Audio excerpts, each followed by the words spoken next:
What's going on, man? Man, I'm good. I'm sorry. You seem to have a tripod, which puts you one step ahead of me. I do not have a tripod, so you'll see like the camera moving, me switching Yeah, from hand to hand. It's that's just okay. because No, the I'll have like circumstances I'm in right now, man. yeah. You get like a book or a desk or something you can just lean against there. I have a book, but what I don't want to do is cover the microphone. So Gotcha. this is low tech, man. You're lucky I got my earbuds in. It's a special day. Exactly. So what's going on, man? How you doing? Man, I'm busy. Uh, um, I'm at the point in my life that like when you have a 9 to 5 job you always wish for, you're like, man, if I just had um 6 weeks, 8 weeks, a month, a week with no 9 to 5, just to focus on the things I want to do. I'd have my house clean, I'd have that manuscript finished, I'd have all my laundry done. And like it doesn't happen. In and out. Like I have less time now than I did when I had a 9 to 5. I don't know how that happened, but Yeah. I got no complaints, none. Yeah. Nice. Before we dive too deep, can you just say your name and your business and what you do for our Pilates peeps out here? Oh, okay, so this is a mostly Pilates audience. My name is What? Morgan Yeah. Campbell. Uh, okay, my name is Morgan Campbell. Yes. Inside the Pilates world, the reason I'd be important to you guys is because I've known Martin since probably sixth or seventh grade.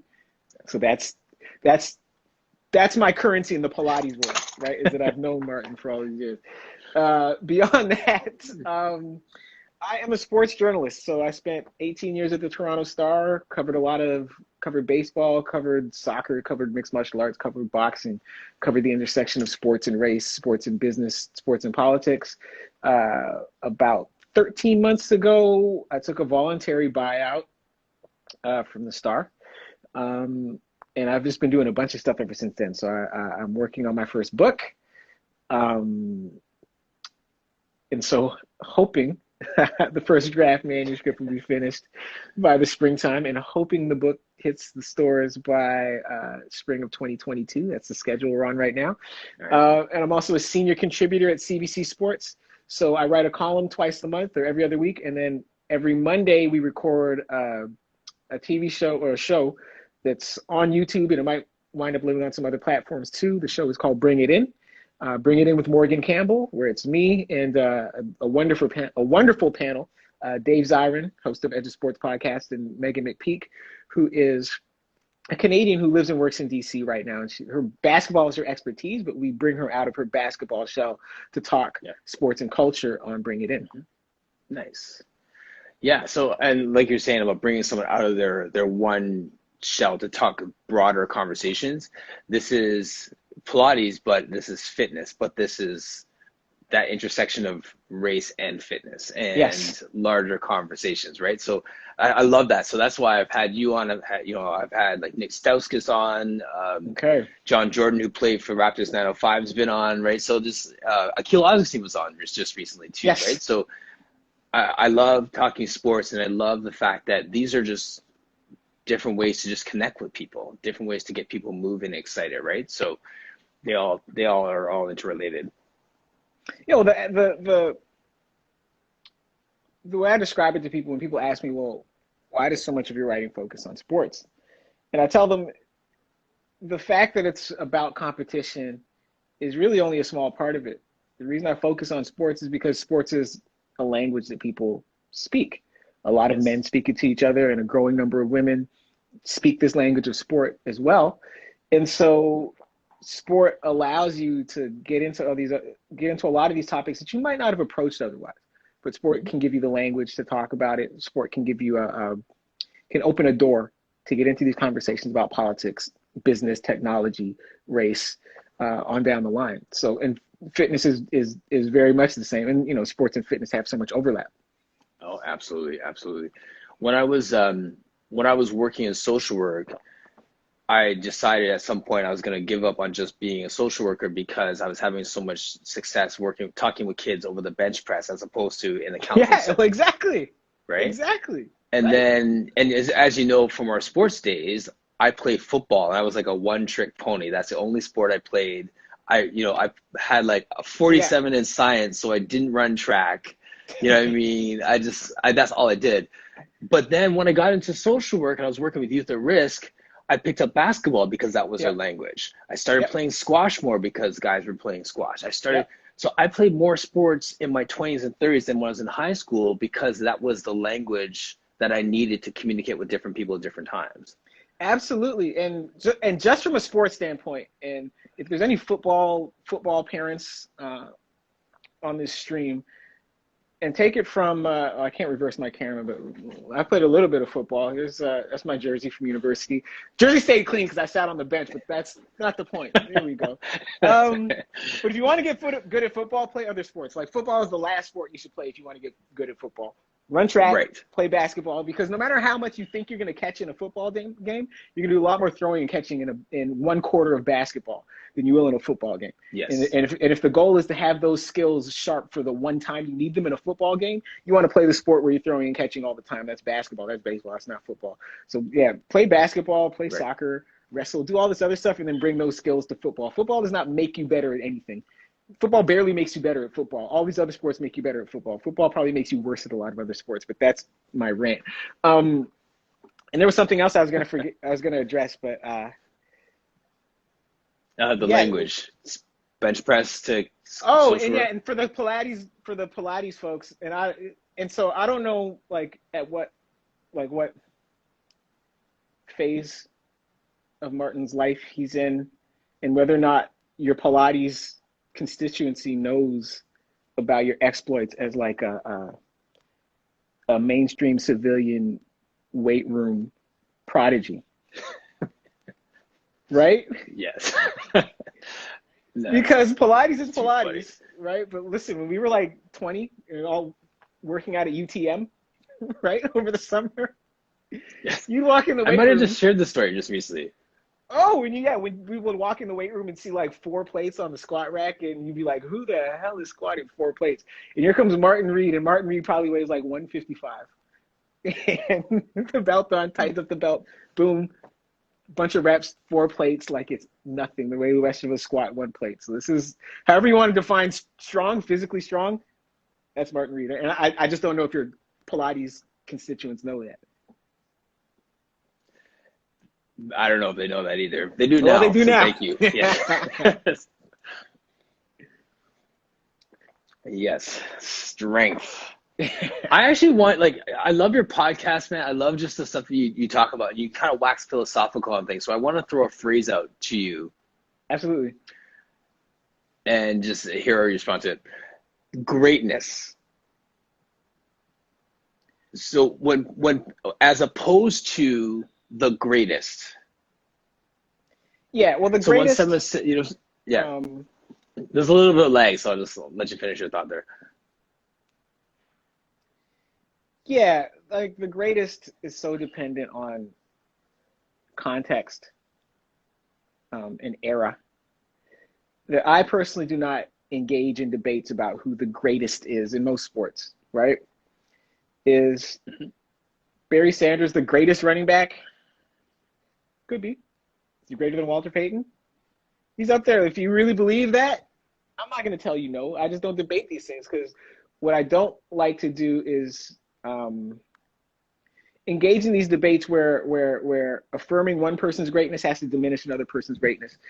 And because one of the things that I've learned from like having made it to sports at a fairly high level is like how really good all these guys are, how good and how lucky you have to be, and how consistent you have to be to get to the NFL, to get to the NBA, and Yes. stay there.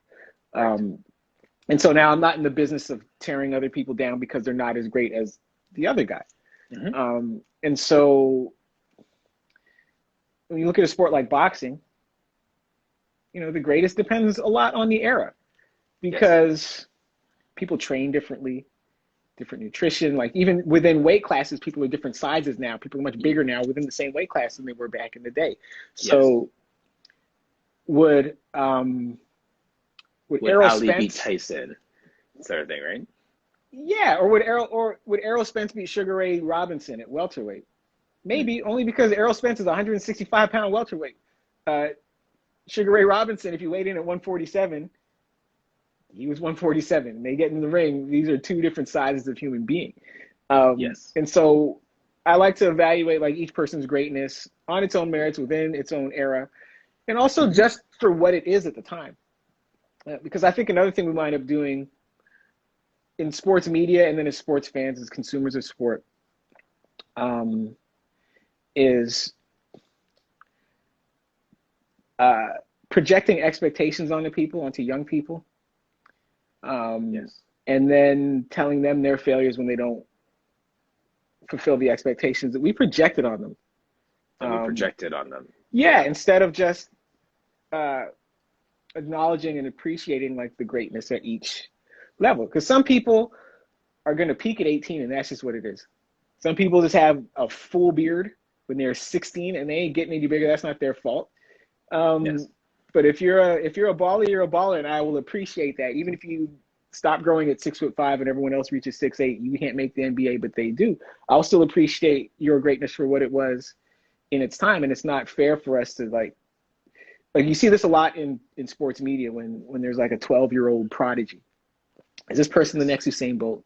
Is this person the next Shaquille O'Neal? And it's absolutely unfair to that person to cast them that way and to treat them that way, because there are a lot of, like, Usain Bolt is Usain Bolt, and there are a lot of levels of success between high school track and Usain Bolt. And I'm not going to punish someone because they don't reach Usain Bolt, because there's only one Usain Bolt. And there's a lot of ways to be successful in between where you are and Usain Bolt. So if one of these next Usain Bolts doesn't turn out to be the next Usain Bolt, of course, there's no next Usain Bolt while Usain Bolt is still living. It took all of human history just to get to one Usain Bolt. The next one's not going to come along, in 2 years. And so when I talk about greatness, I talk about like being able to appreciate someone's skill and their consistency and their longevity. That's what we're talking about when we mean greatness, right? As opposed to just like proficiency in a moment. It's their skill, it's their achievement, it's the longevity, it's the consistency. But then I also don't use someone's greatness to tear down someone else, or pretend that two people can't be great. Like, there is enough room to appreciate all of this, and to appreciate the fact that people are great in different ways.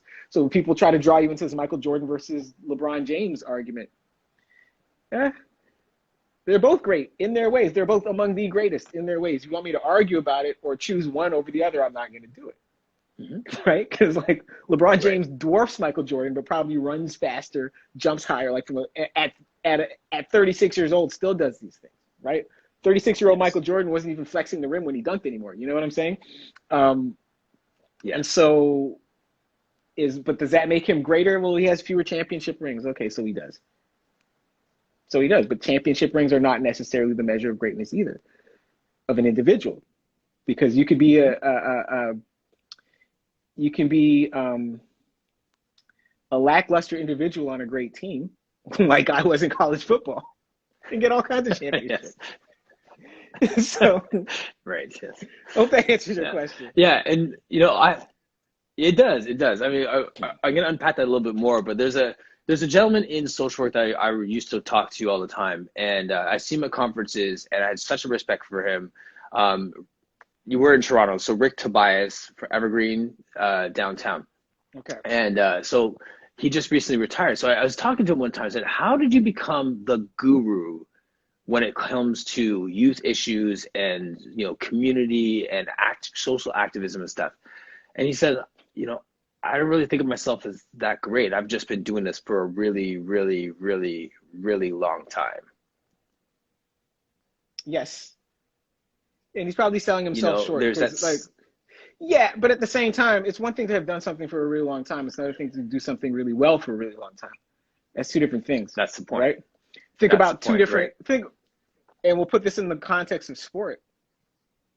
Two different University of Michigan quarterbacks are going to play in the Super Bowl, right? Both been in the league a long time. One of them, Tom Brady. One of them, Chad Henne, has just been in the league a long time. He's been doing it a really, really long time. Does that alone make him great? No, because most of us didn't even know Chad Henne was still in the NFL until Patrick Mahomes got that concussion the other week. But Tom Brady has been doing this a long time, but also doing it very well. So those are two different things.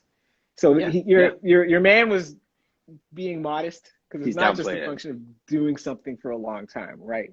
Right. It's as a good coach will tell you, practice doesn't make perfect. Perfect practice makes perfect. So you got to be doing something right and doing it for a long time. If Yeah, if yeah. that's the goal, right? And if that's the outcome. Right.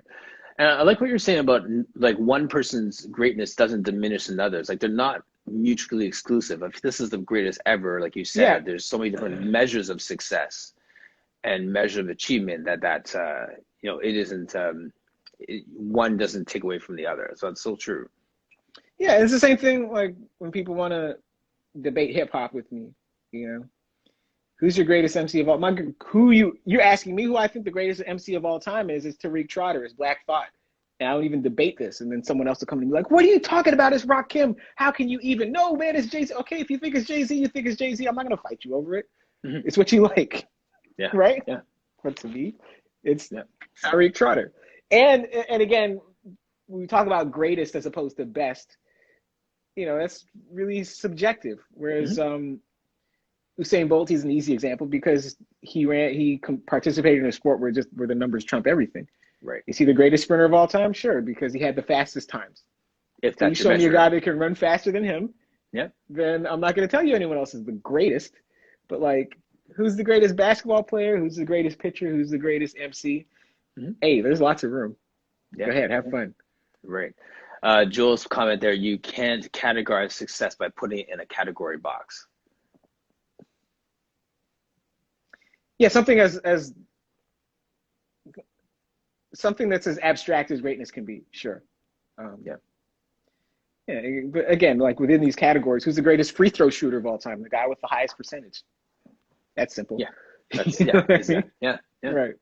Right. When you come down to just, well, then that's weird because the greatest is subjective and then the measure is objective, right? Like, Well, exactly. so, and even like we were talking about, like, my weightlifting exploits back in the day, from a fitness perspective, when I looked at that, I never wanted to be into bodybuilding because you are bench pressing, 200 pounds and 250, then whatever it is. And you have all these set scientific ways and you measure your food and then you eat just chicken breast and broccoli and you do all these things which are down to a science. You go on the stage and then someone says, that person's calves are bigger. I'm going to give it to him. Yeah, that's And that's, completely it's subjective, and it's not a healthy, right? right. Yeah. And this is, people our age. How did we come to fitness, right? We came to fitness through like body shaping on TSN in the morning with Rick and Kendall, right? And Yeah. Kiana, Yes. right? Yeah. Or like if we could get our hands on a copy of like Muscle and Fitness or Flex magazine, like that's what we would Right. do. Yeah. And that's what we thought fitness was. That's what we thought health was, when really that was just bodybuilding, which Mm-hmm. in and of itself is not necessarily healthy. Like it's not healthy to put on a bunch of weight, then strip off a bunch of weight, and like dehydrate yourself and then step on stage and flex your muscles for 3 hours. Right. It's not healthy. And the second you finish that competition, you're gonna want to Blow go, back up. Yeah. yeah.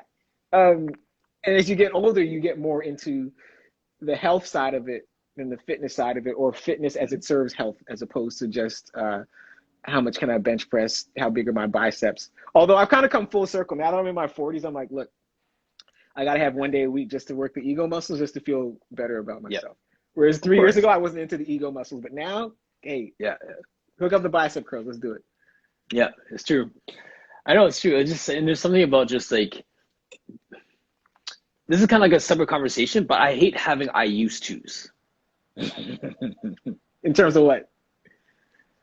In terms of like, if I don't know. I mean, there's some things I've let go of, but in general, Yeah. from a fitness perspective, my goals have changed, my objectives have changed, the way I train has changed. But like, I hate pining on, oh, I used to be able to do this, or I used to bench this, or I used to be able to run but not be gassed or whatever it is. Like, I want Yeah. to stay within shooting range of that used to from a fitness perspective. Yeah. Well, it's the goal is to be like healthy and fit, for your age group, age appropriate fitness. Now, Mm-hmm. am I gonna go like put 2 plates on the bench press and rep that out a bunch of times? No. Like 22-year-old Morgan could do that now. No, that's not my goal. But yeah, do I want to be able to run 5, 6, 7K around the neighborhood and feel good when I finish? Absolutely. I don't ever want to reach a point where I can kiss back. I can kiss the heavy bench presses goodbye, but I don't want to kiss like the general fitness goodbye. The feeling that like I could sprint if I had to, that type of thing. Yeah, and there's no reason to have to kiss that goodbye, as tomorrow's guest will tell you. Right. Right. Exactly. And it comes down to what are you choosing to kiss goodbye? Because like, truth be told, I walk around this gym and I'm here early in the morning by myself. I'll put 2 plates on just to know that I can still do it. Of course you will. Yes. You know what I'm saying? Yeah. But that's my thing, right? Like, hey, listen, next time you do it, do a couple sets for me too, 2 plates. All right, appreciate it. Right. That's good. Next time you choose to run around the block, you can do that for me because I have zero interest. That's literally the second we get off this phone. The second we get off this call, yeah, I'm going out for my run. Yes. I mean, well, actually, speaking of runs, you want to speak about your wife's accomplishments and her greatness in this sport industry. Oh, yeah, that's her back there over my shoulder, Perdita Felicien. Mm-hmm. And so, yeah, it's funny. Your brother was on here asking, well, how did I go from losing to Medavale in football to snagging an Olympian? And I think the better question is, how did she, as a University of Illinois Fighting Illini, wind up snagging a Northwestern Wildcat when our football team is so much better than theirs? Right? Oh. The land of Lincoln Trophy has resided in Evanston for at least the last 5 years, even though our enrollment is a fraction of theirs. That's the bigger question. Right. The bigger question. There you go. In terms of high school football, I was not bigger than the program, but better than the program. Like our team, as you'll find out tomorrow when you talk to one of my other former teammates, we had, like you guys' team had really good guys and good guys and a few okay guys. Our team had really good guys and really bad guys and nothing in between. And so that's how we lost the NFL. Yes. Oh, man. There's a couple comments here that just came through. So, Jules, first of all, I think it's important for men to work themselves to complete exhaustion sometimes. It is a dose of reality that helps you to put things into perspective. I totally agree. Go Illinois. And then Scoop Pilates, guy in the States here, I can't remember where he is, said, I was a dunking machine in college. At 51, I would love to be able to get up there again. Do it. Why not? So, yeah, do it. Take care of your knees. That's all, right? You just take care of your knees. Yes. Do that. Yep. I have my T-Rex challenge too, right? Like that T-Rex challenge that I do my age in push-ups, rows, squats, lunge, bicep, and tricep every year. That's pretty good. Right? So I do that every single year on my birthday. So if you scroll through, you'll see that from 38 on. Goodness. I've done that. I think 37 or 38. If you go all the way down to my school, it's there like every year on the T-Rex on my birthday. Yeah, I tried that with the champagne squats, but man, it's getting harder and harder. 44. Although I got to think of it the other way. Like by the time I get 90, I'm going to be so jacked from doing the champagne squats. Right. And plus, I'll get lighter, right? I'll lose some muscle mass. So I'll be down like 135, 90 reps. Right. They're be lightweight, light work, lightweight. Right. How much time do you spend talking on the intersection of race and sports, like especially like Black History Month? Like, do you feel like you need to just pound people and remind them that every chance you get, or do you try and like Mother's Day celebrate this all year round with your comments and journalism? Yeah, well, because this year is a different year because after George Floyd, like so many white people decided they had to pay attention to this, and so now so many white people.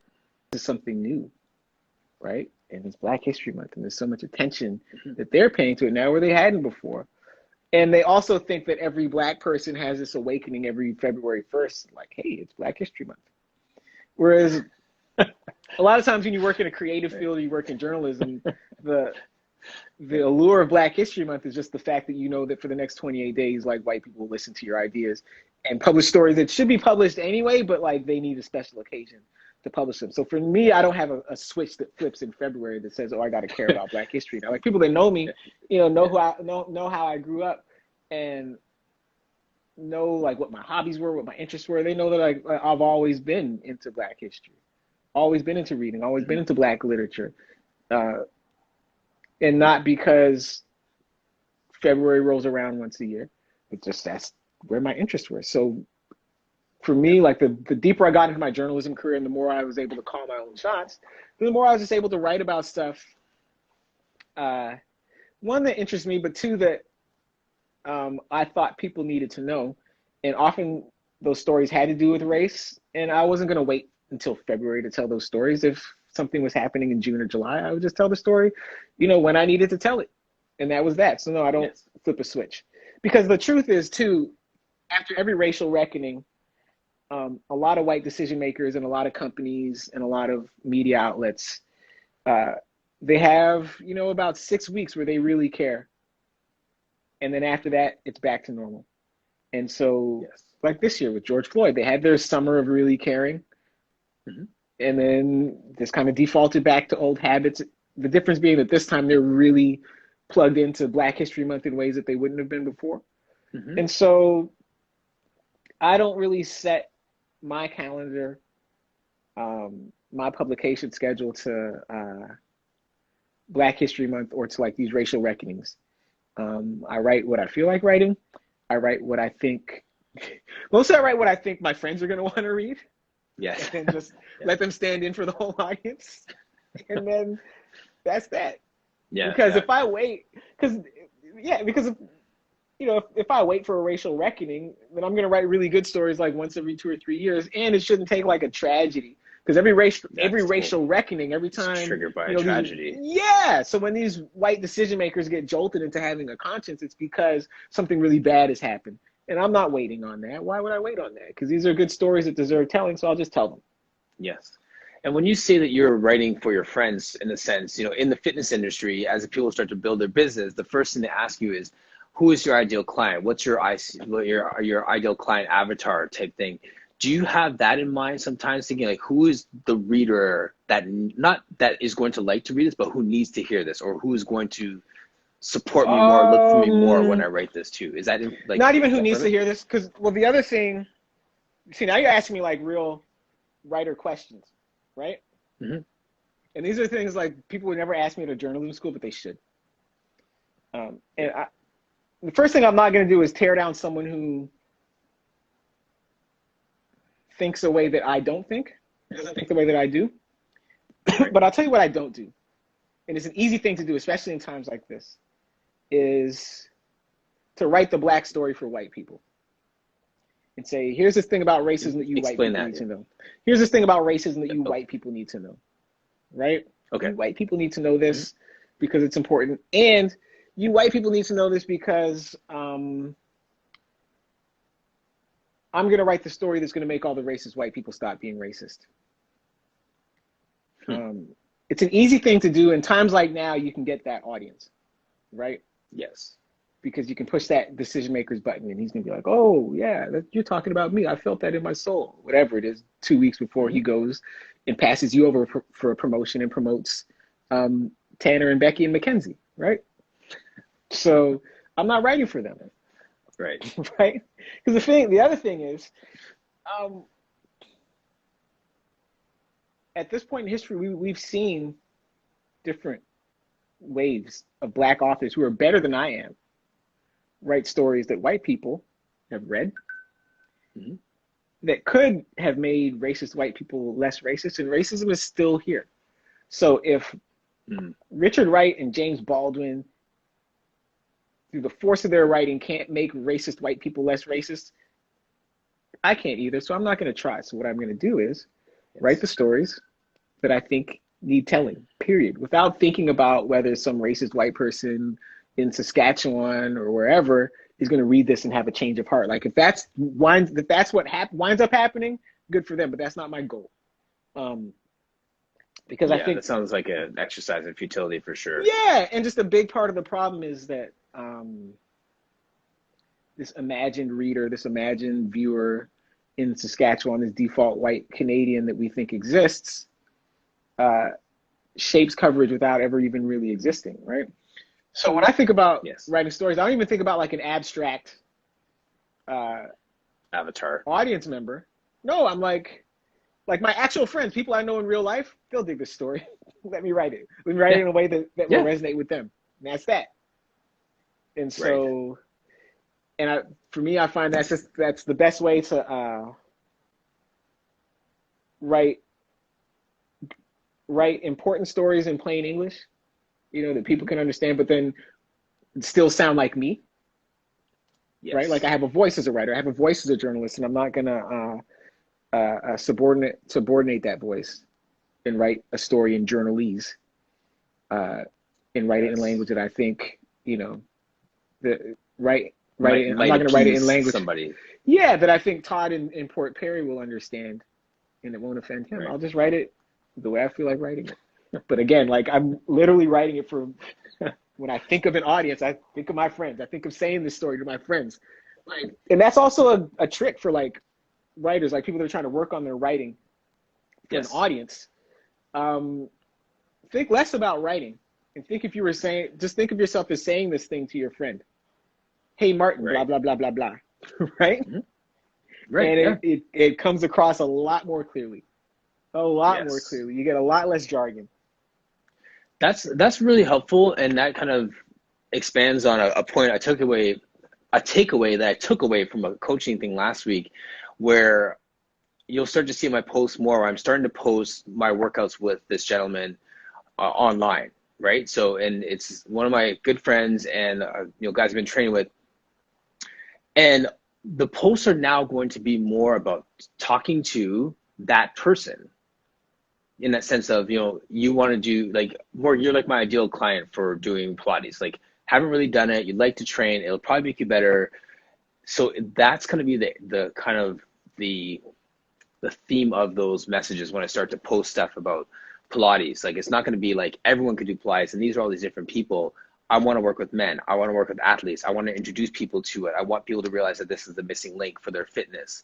Mm-hmm. So I like every post is going to sound like I'm talking to Morgan Campbell trying to get him into Pilates with me. Exactly. Because really, like, it shouldn't be any difference between, your personal brand Talking and and writing. your craft. Exactly. Yes. They're all different dimensions of your personality. So, like, people that follow me on Instagram, um, like my posts, a lot of them are fitness, a lot of them are food or whatever. But like Mm-hmm. when they see what I'm writing, it doesn't seem like a different person wrote it, right? It all Yes. comes, it's all a Right. very natural extension. And I am on social media So the person true. I am in real life.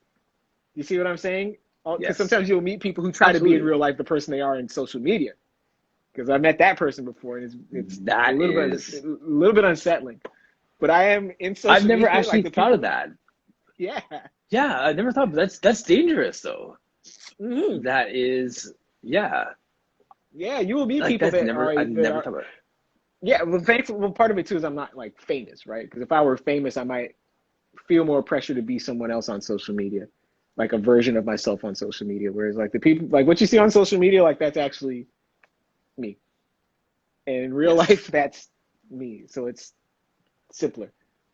But then again, like Yeah. again, so when I write, I don't think of my writing audience as any different from my social media audience. Hmm. So That's helpful. That's totally translatable to anyone. Yeah. There's, it's totally absolutely. to anyone who's in any industry who's putting out content or trying to grow their business or doing whatever it is that they do. Um, and that consistency is key, right? Like, so and even like when I have these conversations, like I'll tell people as we're doing our little, chat before we go on air, ask me questions. Like, I'm an open book. It's a conversation. It's not an interview, to Mm. make it organic. And my life is, if we wanted to talk about kids, you have a child, we could talk about kids for the next like 25 minutes. You know what I mean? Like, it doesn't matter. Like, it's just about being authentic. And that conversation that we'd have here would be the same conversation as if we met on the street and zero people were watching. Absolutely, exactly. It's the same thing. Like my oldest sister Dana, she's an opera singer. The same thing she used to tell me about singing. Like really good singers, when they sing, it's just an extension of their speaking voice. and like you don't have to put on this separate voice to sing. And a lot of times you can hear someone singing and you're like, they don't talk like that. And Yes. if, a lot of times if someone's vocals rub you the wrong way, that might be what it is. A lot of really great singers. And you think about the singers you like. I know the singers that I like. It's like walking, jogging, running, but it's an extension of the talking voice. So it's the same thing when I'm writing. It's just an extension of my conversations that I would have with people. Yes. And if I get stuck, I just imagine I'm having a conversation with someone. Yep. And I think to myself, okay, well, how would I express this to Martin? Hey, Martin, here's what I think of. Donald Delahaye. Yes. Oh, yes. Thanks. Getting blackballed from the NFL. Yeah. Yeah. Yeah. Actually, I do want to dive deep on that. But even before we dive deep on that, talk about being a father. What's that been like for you? Because I've been following that journey for you in the last little while as well. Yes. Parenthood, I keep telling people this, it turns your life into one long list of things you are about to do. Because the second you're about to do it, something happens with the baby, and there it goes. Like, the good thing for me is that, like, I can function on a variety of sleep schedules. Yeah. Like my wife, she likes to go to bed when she wants to go to bed, and she likes to wake up when she wants to wake up. And so when you introduce a baby into the mix, it's hard because when they're small, you know, they wake up several times a night. But even now, baby's up every day at 7. My wife likes to sleep late, right? So I'm the person that wakes up before the baby. So that the second the baby starts making noise, I come grab the baby, keep her entertained before she wakes up anyone else in the house, because everyone else in the house likes to sleep late. But thankfully, like, I can function on a person that kind of absorbs the baby's sleep patterns. But I love it. It's hard. It's a lot of work, but it's fun. I can't complain. No complaints. Yes. Did that recalibrate your determination on being great one day when you realized, okay, this is my place where I need to spend some time? Because I remember that was one of those not struggles for me, but it helped to kind of recalibrate all of my goals and aspirations when I realized, okay, bringing up boys, raising men, making these guys good citizens, good athletes, all these different things is more important than some of the other stuff I had going on. Did you It's all get one of those moments? Not necessarily a moment, but I do. How do I want to put this? It does help keep me focused on my goals instead of just following into a pattern that's comfortable. Because, like, I could have stayed in my last job, Okay. but I was always going to hit the glass ceiling there, and I was never going to become the writer I could be if I'd stayed in my last job. Mhm. And I didn't want to set an example for myself, for my wife, for my daughter, that you should just settle for things that are comfortable when you know you're capable of more. And so one of the reasons it's sort of counterintuitive, right? Because sometimes you want the security when you have a kid, but also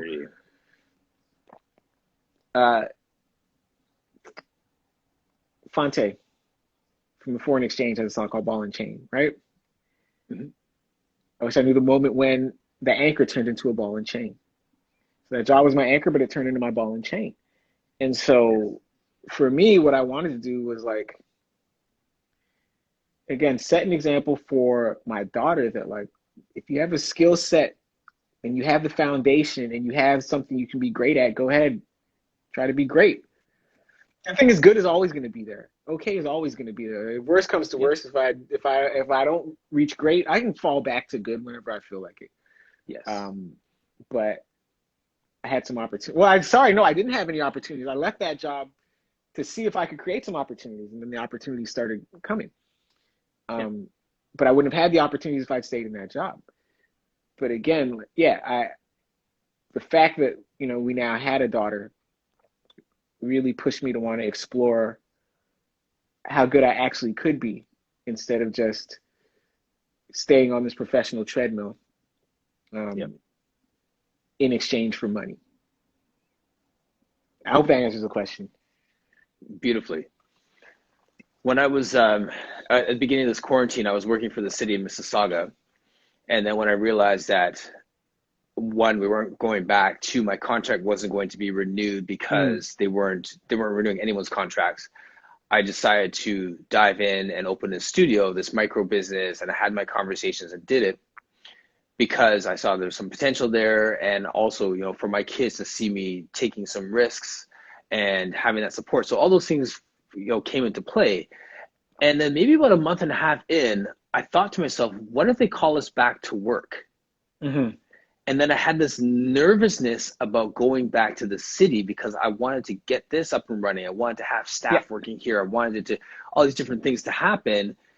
And it was like the vision wasn't cooked enough yet for me to walk away from it. hmm And then I would be in this dilemma where I'd have my comfortable job, my salary, my benefits, my city gig there waiting for me, and this new adventure at the same time. And it created anxiety for me, like, oh I no, can what if they call imagine. me back? Yeah. It's funny. A couple of weeks ago, I got a DM from someone at the Star saying, "Hey, the Star's hiring a columnist, man. Can you come back?" And the thing is, and I looked at the job description, and it was the job it described was the exact same job that I, for years, had told those people that I should have. And the job didn't even necessarily really exist. I'm like, this is what I should be doing. And every year, they had some reason why I couldn't have that job. Why I had to stay under the glass ceiling. So then I left. And now here they come a year later with the exact same job that uh, I had described. And Yes. so, same thing. Like, could I go apply? And the thing is too, it does look weird to take a buyout and then come right back to the company. But I can look at bylines in that paper and tell you that all kinds of white people have been running that exact same hustle for years and years and years. Oh, I'm leaving. I'm taking a buyout, and then you look a year later, they're back doing something else, right? They're right back. Yes. Yeah, but I'm happy doing what I'm doing, and like I can't to go back to that job um, would require me shrinking my personality, um, Yes. and I'm not trying to do that. And so this is the other thing: it's hard to go back to something like that. Like I said, if I really, really, really, really feel like settling for good, I can settle for good if I have to, but I don't have to at this point because I have some stuff going on, Yes. and I feel good about what I'm doing. Um, Hmm. and if I when I get around to finishing this book, like people will see you will see it and be like, oh yeah, that's why he didn't go back to newspapers. That's what I went back. Yes. And Morgan, you say that, and that reminds me, when I started talking with some people about that, some people who were like, give me some wise counsel, they were saying to me, your light shines brighter than that now. Yes, exactly. And I'm not trying to turn on the dimmer. You know what I Right. mean? Yeah. Yeah. You know what I mean? And so again, it's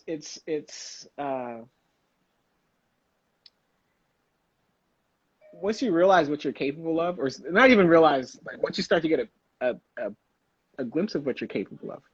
Because here's Yes. the thing, and I'm sure newspapers aren't the only businesses that are like this, and in every field there's businesses like this. Like if you work at a place like the Star, and I'm sure it's not any different at the Globe and Mail, New York Times, whatever, but like the company starts to try to make you feel like your whole self-worth as a professional comes from the fact that you work there and you're lucky to be there.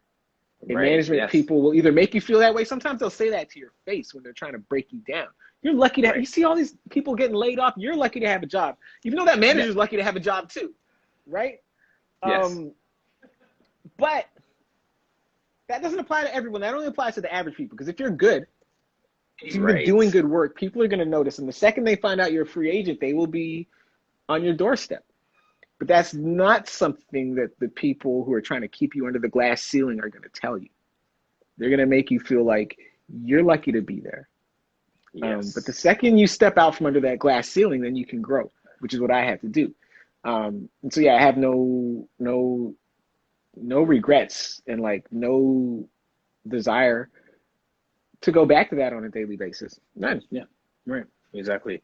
I mean, you're speaking to everyone in the big box gyms in the fitness industry right now as well, Okay, exactly. Yeah. right? Because every trainer, every Pilates instructor, everyone who's working for some, middle management fitness Yes. manager who's telling you you're lucky to have a job right now, Yeah. the second you're on your own, and then every single door opens for you if you have that mindset.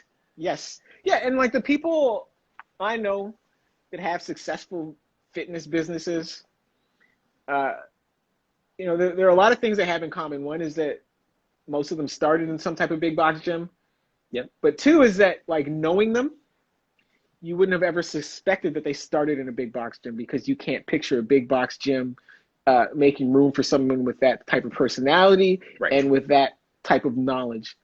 But that inevitably is what happens, right? You go there, you get your start, and you outgrow the place. But the gatekeeper is like, well, Yes.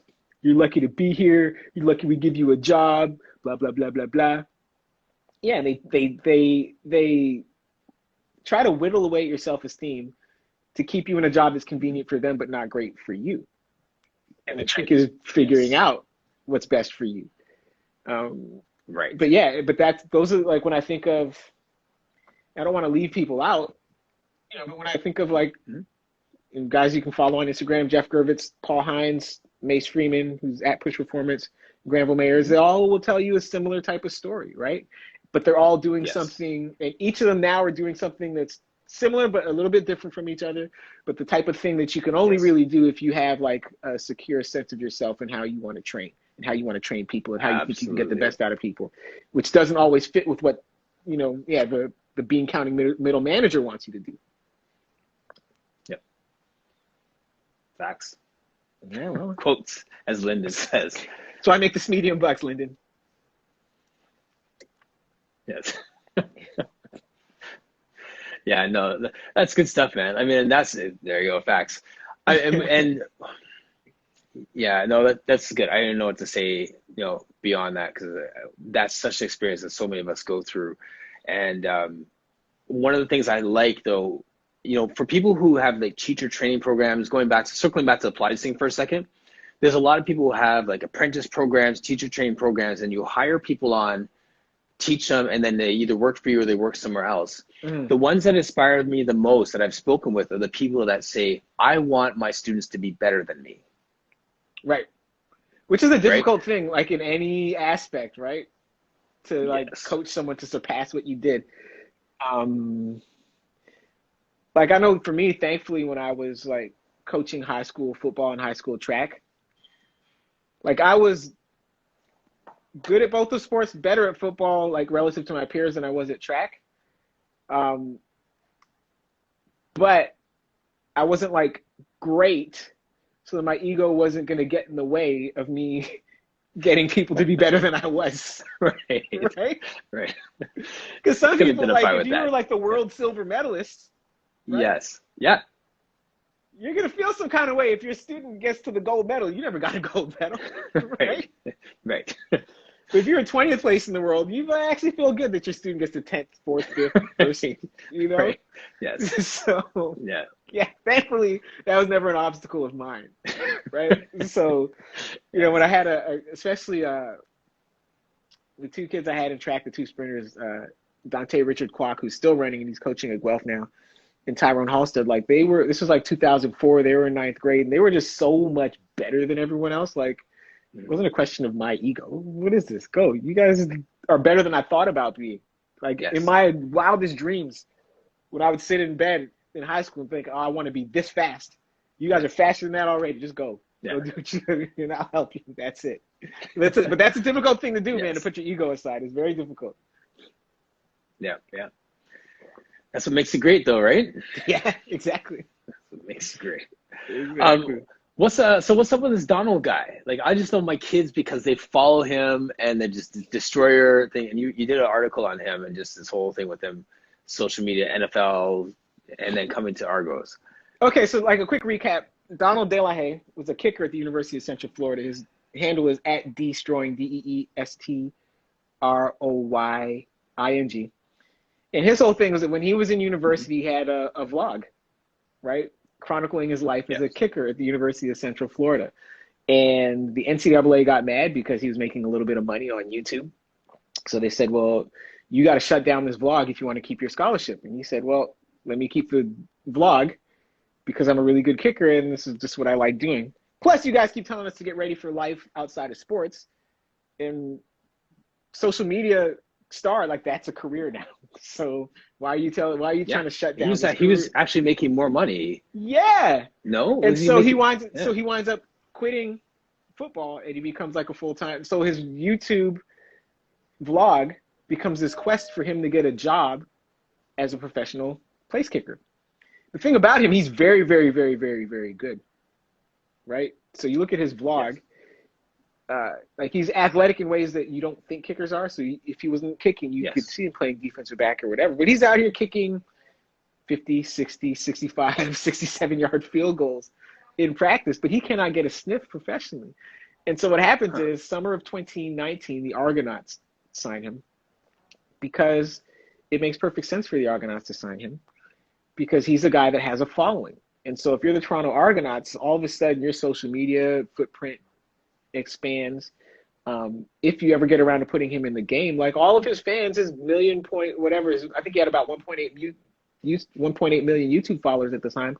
They're going to watch your games to the extent that they can Yes. if they're in Canada or even if they're watching on whoever their U.S. broadcast partner is now. Right. But he wound up kind of in a holding pattern with the Argos.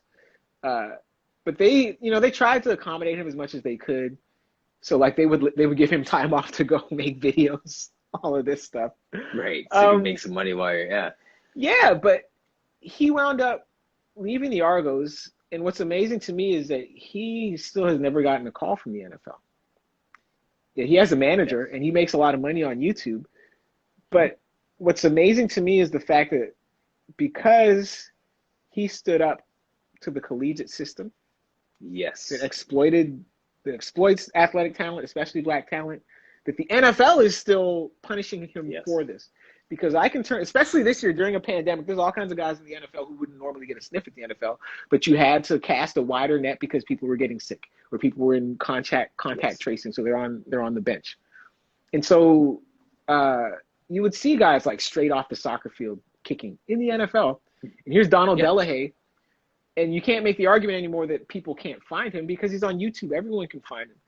And he's kicking Right. 60-yard field goals. And you telling me you cannot bring that person in for a tryout? If you're the Chicago Bears, if you're the Jacksonville Jaguars, of Come course you on can, now. but people are still punishing him for thinking Yes. independently.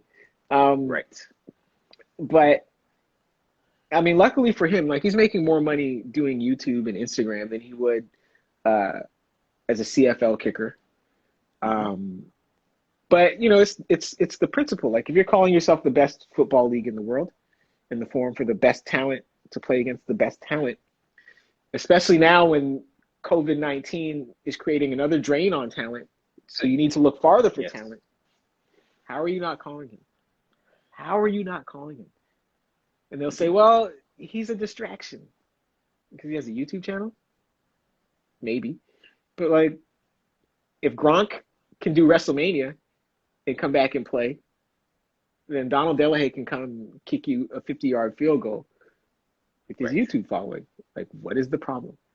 It is not a What's the problem, problem? except for the fact that the football industry is continuing to punish this young man for having the nerve uh, to prioritize himself and his future over a team, over his college, and not even over his college team, but just over the college rule book. Yes. So as of right now, I think Well he's going to said. play in a league called fan controlled football. Okay. So there's a new league coming up called fan controlled football. And so the guy that started it is a guy named Ray Austin, uh, who played at Tennessee with Peyton Manning, and they played against our team in the 1997 Citrus Bowl. They kicked our ass. They were so good. Oh, geez, they were good. And so he's running this league, and like one of the Migos owns a team. Richard Sherman owns a team. Okay. And the I think the hook in this league is that they're letting the fans call the plays. So I think Donald Delahaye Okay. got a call. Yeah, so I think he got a gig with them. But again, it shouldn't have to come to that because he should at least have had a chance to wash out of the NFL before he came to something Yes. like this. Right. That just reinforces my boycott on the NFL for this year, The personally. NFL,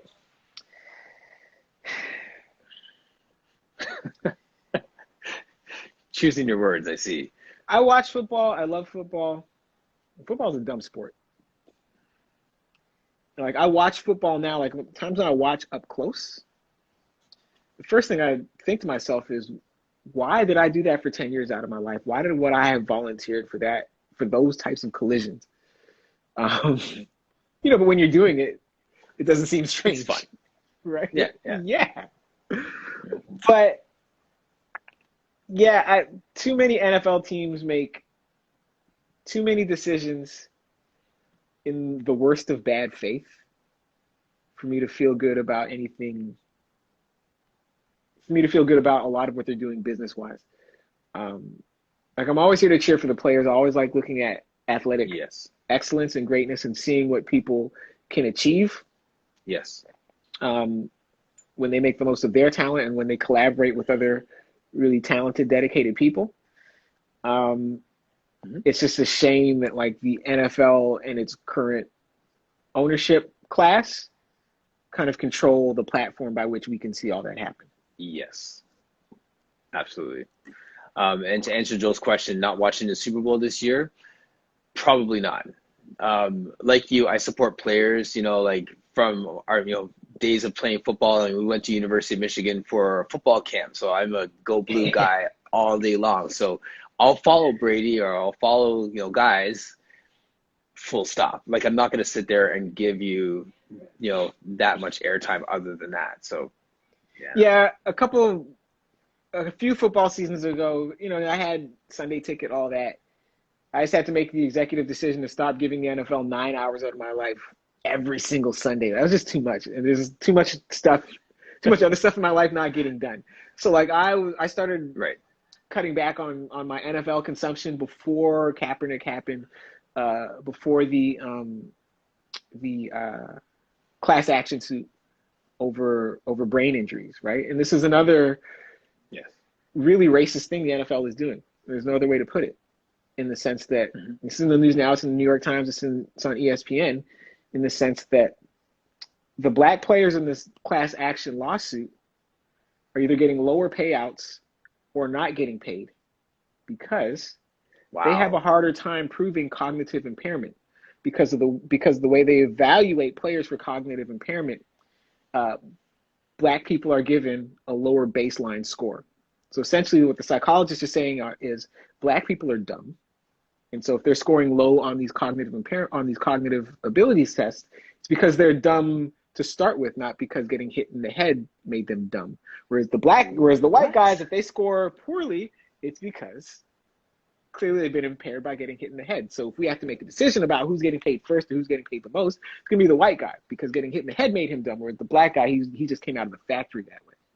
Right? So go look on ESPN, ESPN.com. That story's on there. What? Absolutely. They have a sexy phrase for it. I want to say they call it racial norming. I'm not making this up. The black players are having a much harder time getting paid from this class action lawsuit because the psychologists the NFL has brought on are saying that black guys cannot prove cognitive impairment from getting hit in the head because it's just as likely that they were just that dumb when they started. Right? What? That's how deep the racism is. Yes. Man, I had like a personal reason for boycotting. Now I have like two intelligent reasons to justify it. That's crazy. Philip said, I just saw it yesterday on ESPN. I can't believe that. Yeah. Madness. Yeah, it's right there. Yeah. Yep. I'll look that up. I'm going to repost that. Man. Morgan, we are over time, man. Like, this has been a great conversation. I really appreciate your time. Yeah, like for you, anytime. Like I tell a lot of people no, I would never tell you no, anytime, man. Granville's going to be interesting tomorrow. Yeah, and seeing again, your brother's over here talking trash about our high school football team, and you're having Woodlands Rams back to back. No And our way. team was not good. We Yes. had a few really good players.